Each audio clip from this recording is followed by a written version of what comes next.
everyone. It's Debra Poneman, founder of Yes to Success, where we offer knowledge and tools for you to live your ultimate life.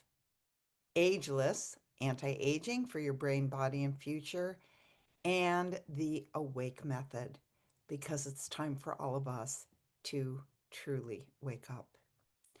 So many years ago, I was being interviewed on a podcast, and the host asked me what had been the biggest challenge in my life.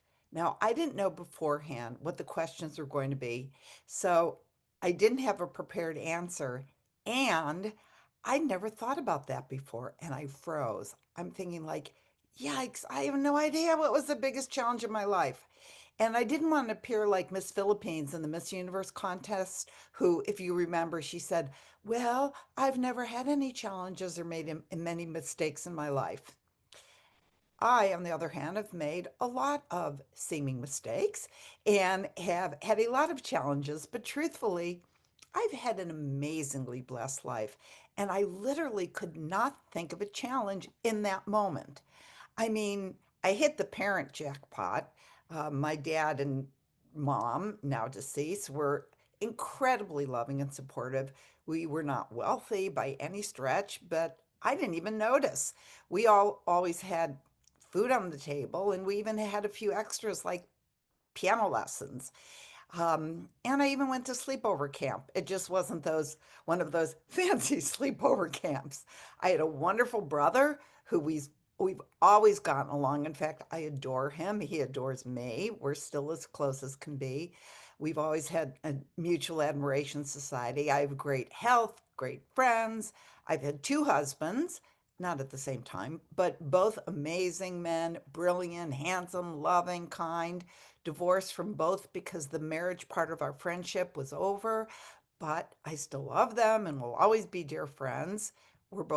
They're both remarried now to fabulous women, and I'm so happy that they're so happy. I have a son and a daughter who I am constantly in awe of. I have a career that I love, spiritual practices that have brought great inner fulfillment. So now you know about my life. But while fumbling around for the answer and not having time to think about what was my biggest challenge in life, what came out of my mouth was, well, I guess the biggest challenge in my life is no matter how much I have or do or accomplish or how much I give, I never feel that it's enough or that I'm enough. Can you relate? So, why is that? Well, according to my brilliant friend, Shelley Lefko, who is the founder of the Lefko Institute, who helps people get rid of deeply rooted beliefs, she says she's never had a client that didn't have the belief, I'm not enough. And she's been doing this work for over 40 years. In my case, for example, I never felt like I was a good enough daughter. Although, except for my teenage years, I was incredibly close to my mom and dad, who, as I said, are now in heaven. My dad used to always say, Debbie, don't go to Hollywood because you are so beautiful. Some producer is going to find you and then you'll never come home. And he actually believed it. And my mom would always say, I don't know what I did to have a daughter like Debbie. And for the last couple months of her life, I moved in with her and we sat together watching Jeopardy and Wheel of Fortune and Do You Want to Be a Millionaire? She loves those shows. Even to like the day before she died, she was watching those shows because she wanted to keep her mind sharp. And I would take her for rides and to appointments, and we'd pick up food or we'd go picnic. But after she died, the majority of the time when I reflected back on those final weeks and months, I beat myself up about the time I spent working, albeit next to her in her bed, instead of being completely present with her. In my industry, it's sometimes called the speaker syndrome, which I also have. It's when you get a 2 minute standing ovation at the end of the talk. Sorry, I'm going to go back to that. In my industry, it's sometimes called the speaker syndrome, which I also used to have in spades. Now I have less. It's where you get a 2 minute standing ovation at the end of a talk And then someone comes up and says, you know, you attributed that quote to the wrong person. And after that, all you can think about is what an idiot you were for attributing the quote to the wrong person, right? You've probably heard that, especially if you read the neuroscience of happiness by Dr. Rick Hanson. He explains it in his book. He says that our minds have what's called a negativity bias. He says, and I quote from the book, very simple quote, the mind is like Velcro for negative experiences and Teflon for positive ones. The positive ones just kind of flow off. One more example. I was talking to a friend a few years back, and we both belong to an organization of our peers. And she was sharing that she always feels invisible at our twice a year gatherings, and how she watches me always in the middle of the action and feels like she should just drop out and no one would miss her. Well, I nearly fell off my chair because I thought that she looked like she was always in the middle of the action and I should drop out because I'm obviously invisible. We asked a few other of our friends how they felt when we were at the meetings, and surprise, surprise, what do you think every single person said? You guessed it. And I'm talking about some of the world's most recognized transformational leaders. So, how do you overcome this? Well, I'm going to share a few tools and techniques to get you going, ones that I've used and I have made a lot of progress. First, you know that sinking feeling in the pit of your stomach or that tightness in your throat or your heart when something happens that makes you feel like you were stupid or inappropriate or you feel inadequate? Maybe you just put the proverbial foot in your mouth. I'm sure you know what I'm talking about. And you might always know that that feeling is not what's happening in the moment, but rather how what's happening in the moment is hitting up against some old beliefs. And what's causing you pain is not what just happened, but your belief about what just happened. So, the first thing I recommend, let's go for the long term inner fullness. And that is have a meditation practice. Have one that's been scientifically proven to release stress and impressions in your mind and your body that have been accumulating for weeks, months, years, actually your entire lifetime, and maybe even your past lives. And at the same time, grows inner silence. Okay? A meditation technique, not a technique that you learned on the street at the YMCA or from someone who decides, well, I'm going to teach people how to have instant self realization. Hint, don't count on it. But learn one that has been passed down by an ancient tradition and has withstood the test of time, one that's taught by a qualified teacher who's been trained in that tradition. The two best techniques that I found that check all those criteria are the transcendental meditation technique taught by the TM organization and Sahaj Samadhi meditation. It's Sahaj, Sahaj, Sahaj Samadhi, that is taught through the Art of Living Foundation.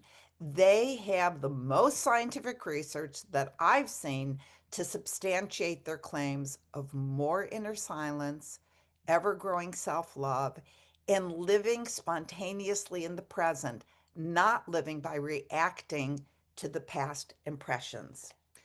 Trying to feel happy and content on the outside without the deep silence on the inside that meditation creates is like trying to build a building without a foundation and wondering why the building is crumbling.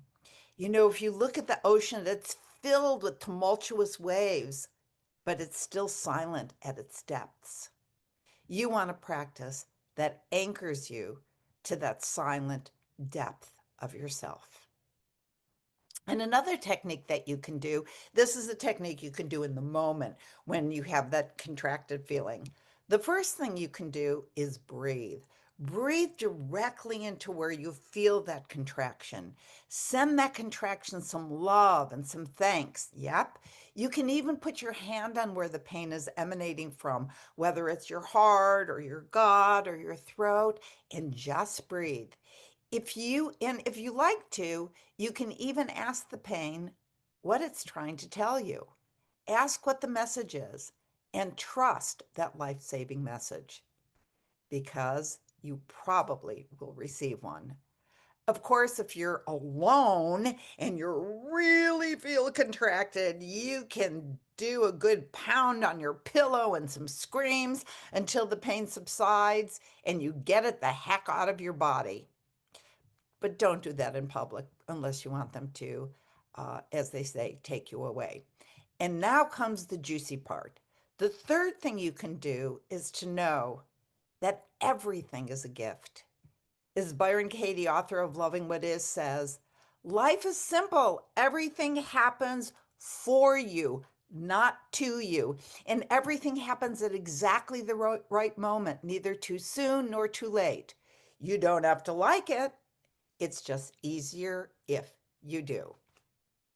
So, if something is happening and I'm feeling inadequate or not enough, you know what I do? I really do. I say, thank you, thank you, thank you to the God of my understanding. Thank you, God. Thank you for the pain. Because if you curse the pain, it contracts you even more. But when you give thanks, it expands you and you see the gift in the pain. It reveals itself much more quickly. And I take it a step further when I remember to. I also do the ancient Hawaiian practice of reconciliation and forgiveness called the Ho'oponopono. I've talked about this before, so I won't go deeply into it, but it's an ancient Hawaiian kahuna prayer, and all it is repeating four phrases. You repeat, I'm sorry, please forgive me. Thank you, I love you. I'm sorry, please forgive me. Thank you, I love you. Just repeat those four sentences into the pain. It's not an intellectual thing. It's not like, who am I saying this to? Who do I love? No, it's just a prayer. Don't get into your head. And when something happens, you can use it to have a sense of peace come over you. And I promise you, it will. And when you start using it on a regular basis, you find those moments where you feel inadequate don't go deep. They don't take hold and occupy your head and your heart for days or weeks or years. And you find yourself being spontaneously directed to what is more perfect in your life. I don't know how it works, but I know it does. And all it is saying those phrases silently over and over. I'm sorry, please forgive me. Thank you, I love you. And it doesn't even matter what order. You can say, I'm sorry, I love you, thank you, please forgive me. Directed towards yourself. And there's always the option of working with someone like Shelley Lefko or working with someone like the amazing Margaret Paul with her inner bonding technique, or do some tapping with Margaret Lynch, or theta healing with the amazing Karen Abrams, or ancestral clearing with John Newton. And if you do some kind of work that clears those old impressions from your nervous system, or you have any suggestions, please share them in the comments. But these tips will at least give you a starting point. Oh, and one more. Remember me and my friend and how we thought we were the only ones who felt invisible? We decided that the next time we were at one of those gatherings of our peers, instead of worrying about ourselves and how we felt invisible and not part of the in crowd, we decided that when we had that feeling, we would look around and we would notice if there were others sitting alone or looking like they probably felt invisible, and extend love to them, reach out to them, make sure they knew they were seen and they were included. And guess what? It worked miracles for us all. So that's it for today. And by the way, thank you to everyone who is joining me for my Art of True Success course that started last Thursday evening. The first session, if I do say so myself, was off the charts amazing. And people are already, after not even 48 hours, sharing with me how their lives have dramatically changed already. And you can still join me or get a replay of the introductory masterclass. All of the info is right below this video. I think it's below. Maybe it's above. It's below. So have a great week, and I see you, and I love you. See you next Saturday. Bye for now.